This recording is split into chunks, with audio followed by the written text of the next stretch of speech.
How much do you know about the 1,000-year reign of Jesus Christ? Stay tuned to find out.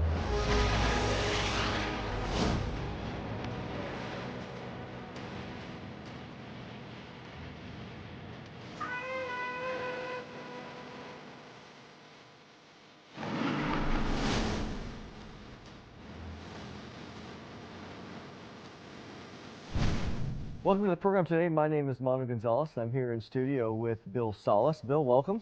Hey, Mondo. It's great to be back doing another show on this Millennium. Yeah, we're here to talk about the Millennium, and Bill has written a tremendous amount of information on this topic. There's a lot written in the Bible about it, but the hard thing about it is it's written a little bit here and a little bit there. So, Bill, let's talk about really what's life like in the Millennium. Okay, absolutely. And you're right about the Millennium. You know, Dwight Pentecost said, there's more written in the Bible about the millennial period of time than any other period of time, more than when the first coming of Jesus Christ, more than in the tribulation, etc.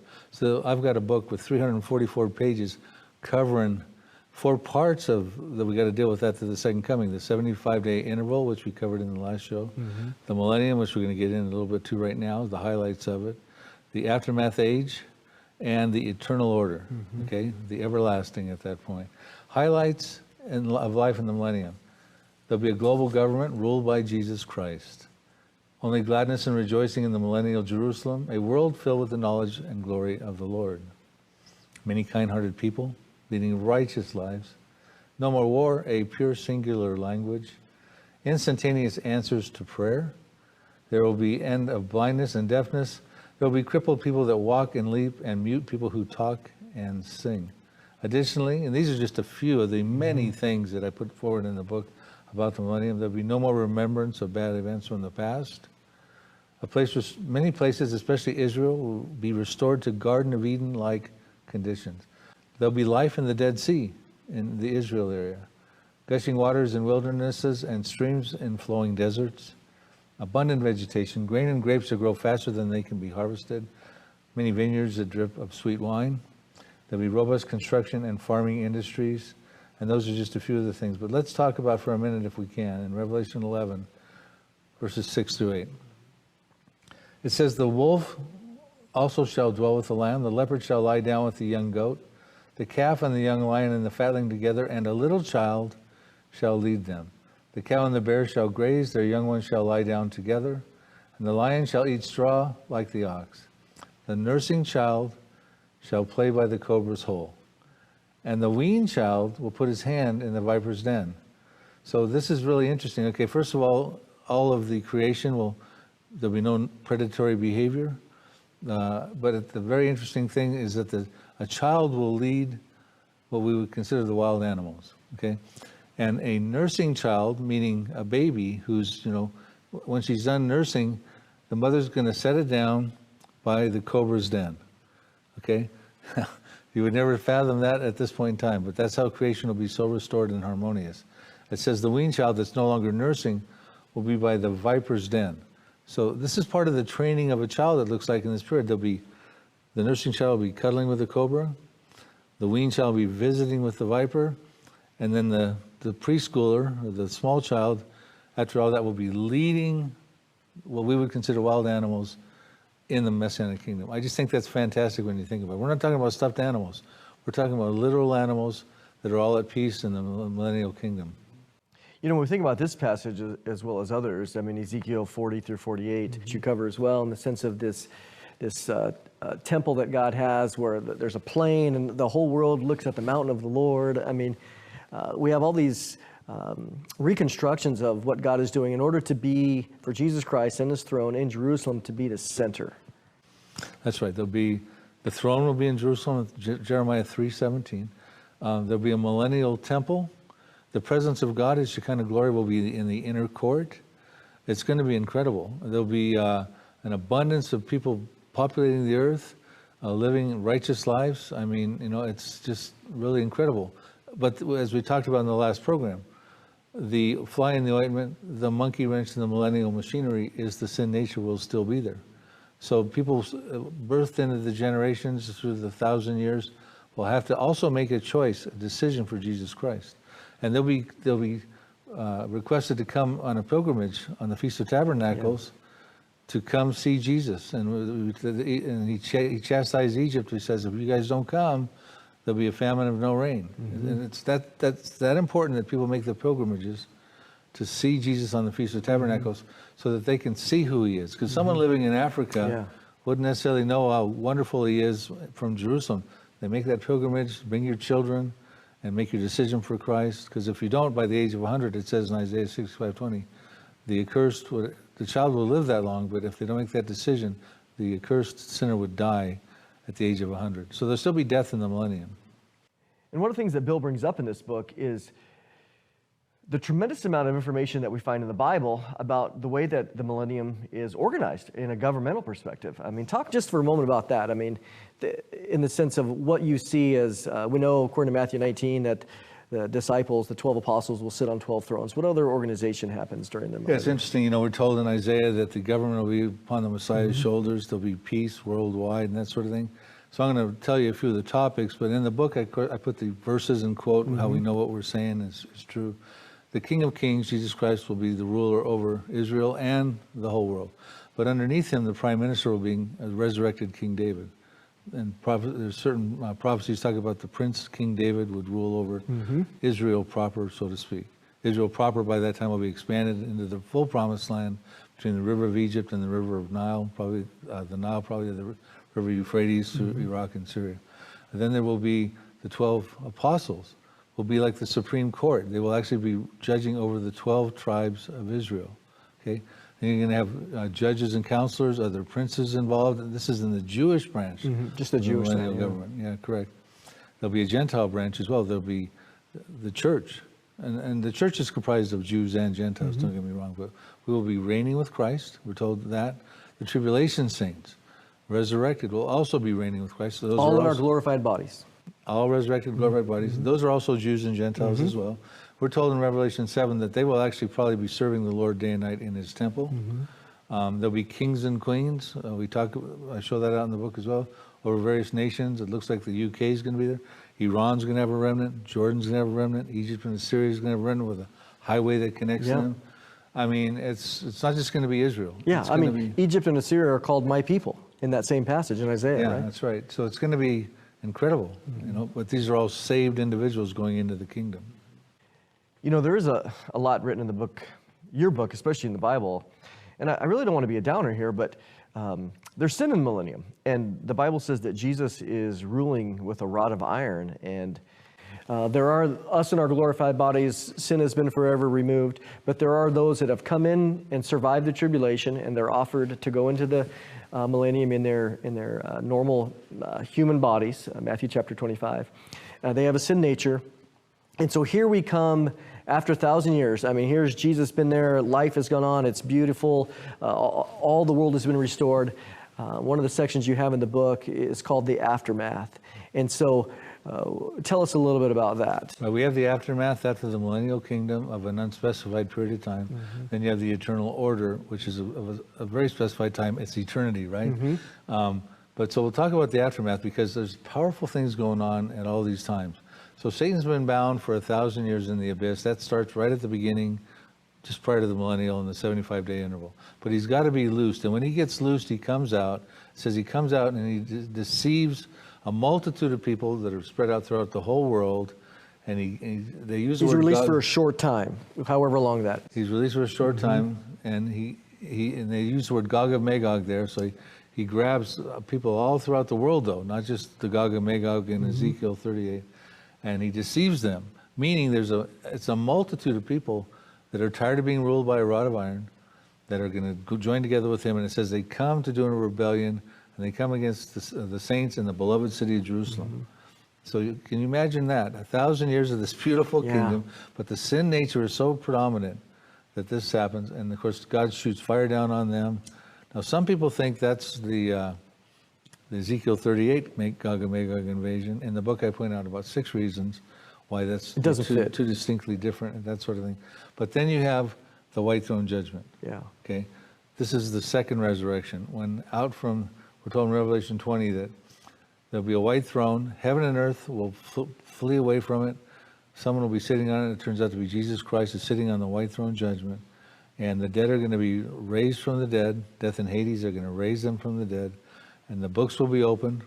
There's an autobiography in the Book of Life. The Book of Life is one of the books that will be opened. And the Book of Life contains the names of everyone. It's like a birth registry. Everyone who's ever been born is in the Book of Life. And their autobiographies are in there. God cared enough about everybody. He loved the whole world. He sent his only begotten Son, Jesus Christ, that none would perish, but all would have everlasting life who put their faith in him. He has an autobiography of everybody. They're going to be standing before Jesus Christ, and their autobiographies are going to be there, and they're going to be found wanting, because even though God knew about them, kept their story in the Book of Life, they didn't have any regard for God. Yeah. And that Book of Life, that will be blotted out at that time, and they will be cast into the lake of fire. And they will meet up there at that point in time with Satan, the Antichrist, and the false prophet, who were cast alive in there already, prior. Antichrist and false prophet at the beginning of the millennium, Satan at the end of the millennium, at the aftermath, in the Gog and Magog invasion, and then here they go following on his heels right in there. And so, folks, we want to tell you right now, that's one of the more important parts of the book and the DVD, because when you read about that, there's no way in the world you want yourself or any of your loved ones to be any possibility that could happen to them. Yeah, when you think about Revelation 20, and maybe you can comment on this, that you have God's glory filling the whole earth. And tell me, speculate with me a little bit, because I think it's just interesting. Why does God release Satan after 1,000 years? He's been bound, he's been kept away, him and all his followers. Why does God let him out? Well, it's interesting. For some reason, he's decided that sin has to play its whole thing out with the satanic and angelic wicked host influence. And then Satan's bound for 1,000 years, and man will still have a sin nature in the millennium, and he won't be able to say the devil made me do it. Mm-hmm. But he's going to have a sin nature, so God's going to allow everyone to see how deadly and devastating the sin nature is. The 10 Commandments was dealing with that. Don't murder, don't covet, no idolatry, and stuff. So that's a big deal, even whether it's influenced by Satan or not. And God is ultimately in the eternal order, which we'll get into. He's actually going to, with Jesus Christ, they're both going to dwell together with mankind in the eternal order. So all sin has to work itself all the way out, so that we can see how really bad it is, and then God's going to get rid of it, and he's going to bundle it all up, and he's going to throw it in the lake of fire. Mm-hmm. And then what's going to happen is God is going to dwell, because he can't dwell where sin is at this point. That's why in the millennium, Jehovah Shekinah glory will inhabit the inner court of the millennial temple, but Jesus Christ will actually inhabit the earth at that time. Now, Jesus Christ, of course, came when there were sinners here, and he died for the sinners. So, he can be around a sin nature. He's already been there, done that, right? But God can't, he's so righteous, he can't be in the presence of sin. So ultimately in the eternal order, sin is already bottled up in the lake of fire. And then that sort of concludes the aftermath age. And then we get into the eternal order, where you have a new heaven, a new earth. There'll be no more death. The curse of sin will be gone. No more crying, no more pain. These are ramifications of the curse of sin.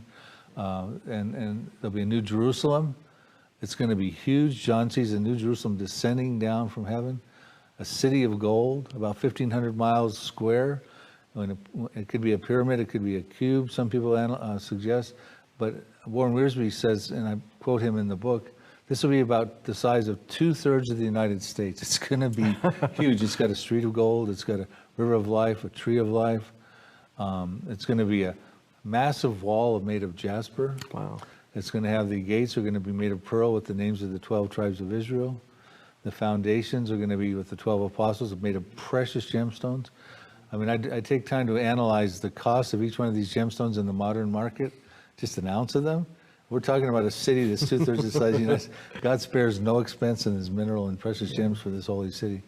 And personally, the question that people ask, and it's a really interesting question, is does that city already exist right now? Yeah. As a satellite Save city? that for a moment here, because I think we need to take a break here for a moment, because we want to let you know how you can get this book. There's so much information that Bill has put in this book.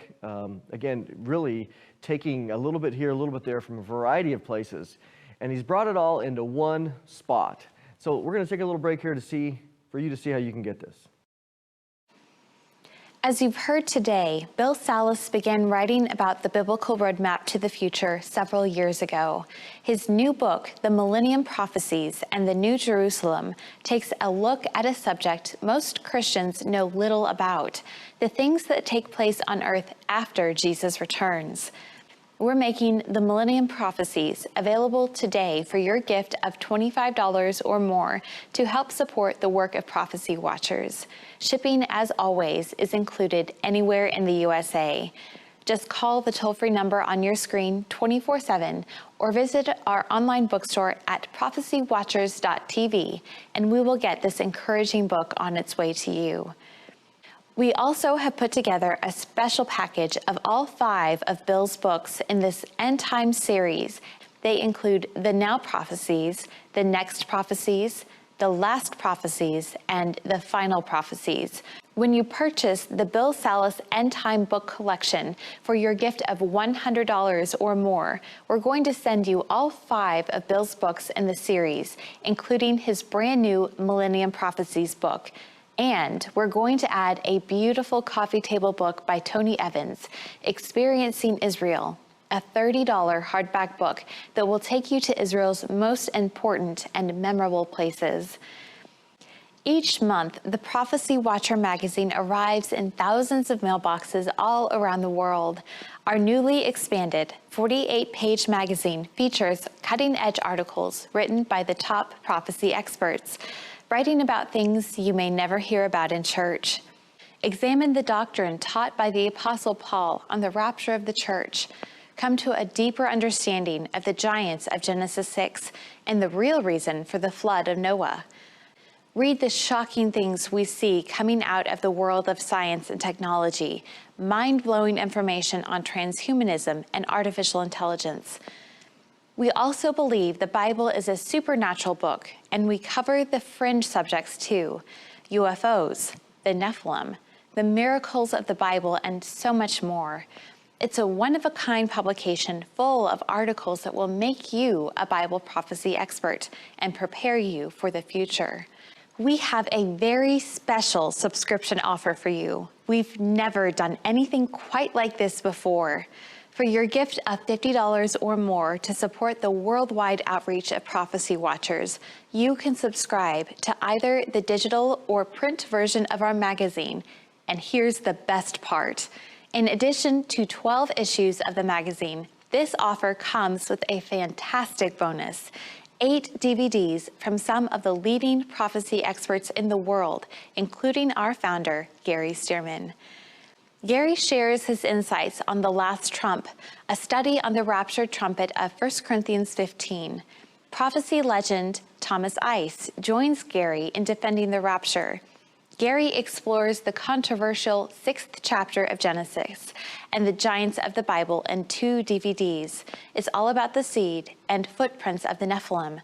And in a live hour-long presentation, he asks the question we all want to know: are we the last generation?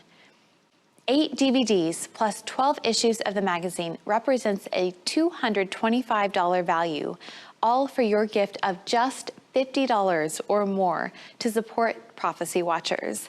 This offer is available anywhere in the USA and will ship both the magazine and the DVDs to you absolutely free.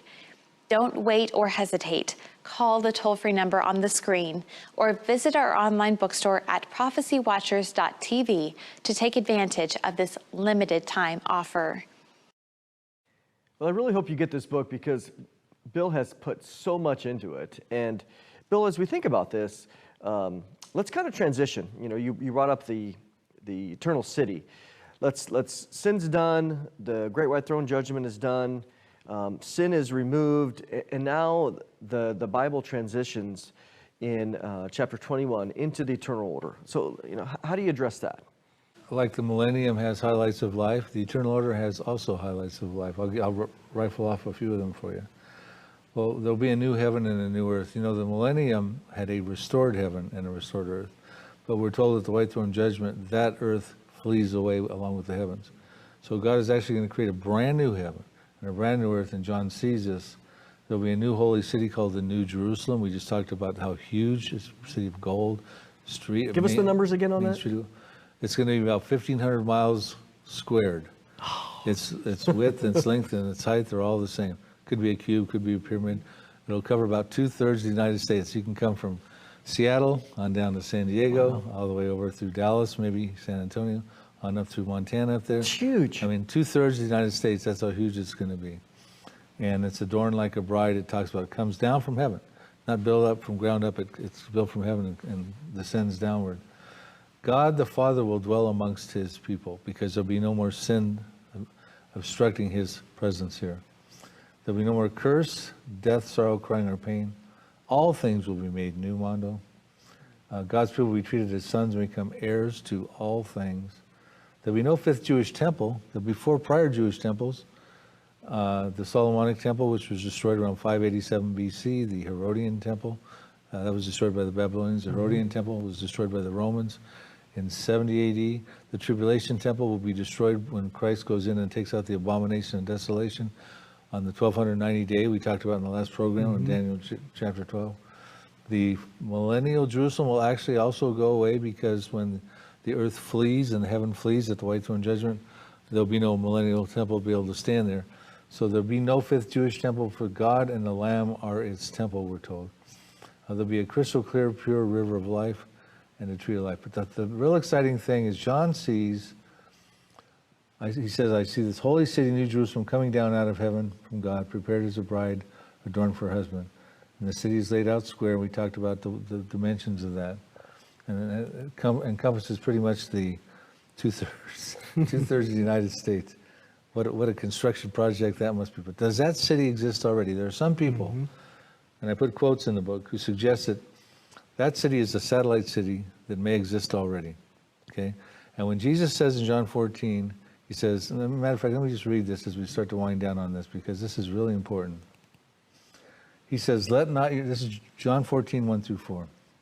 He goes, let not your heart be troubled. You believe in God, believe also in me. In my Father's house are many mansions. If it were not so, I would have told you.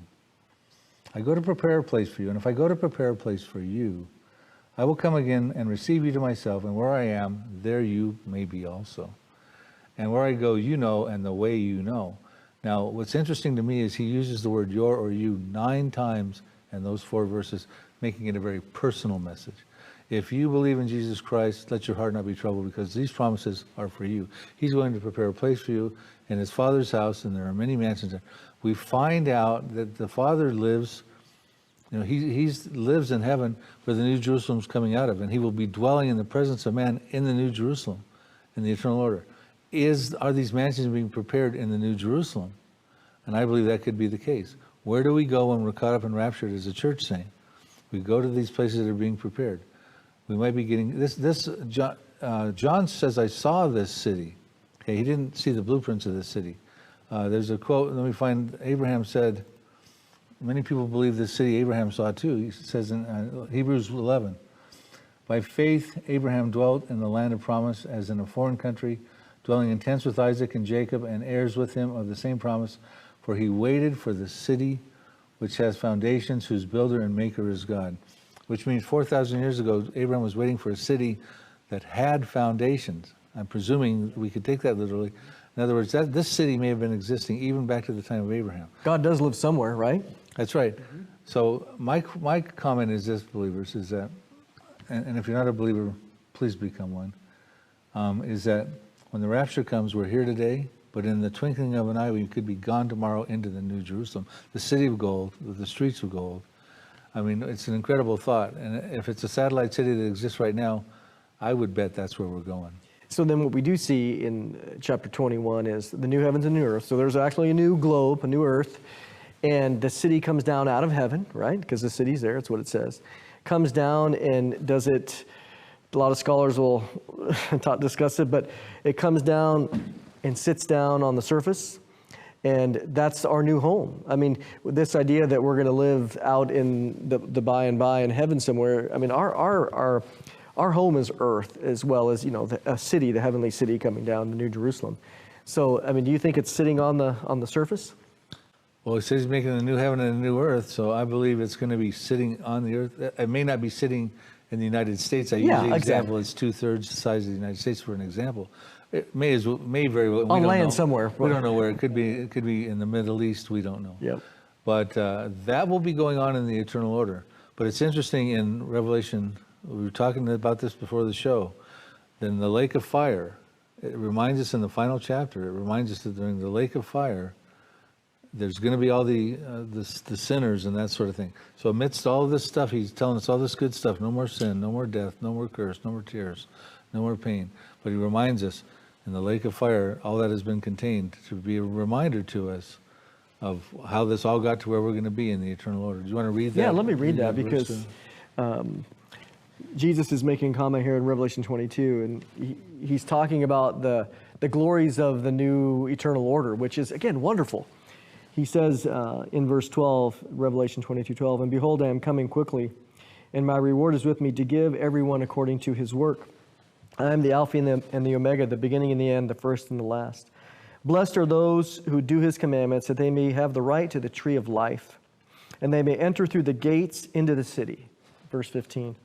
"But outside are dogs and sorcerers and sexual immoral and the murderers and adulterers, and whoever loves and practices a lie. I, Jesus, have sent my angel to testify of these things."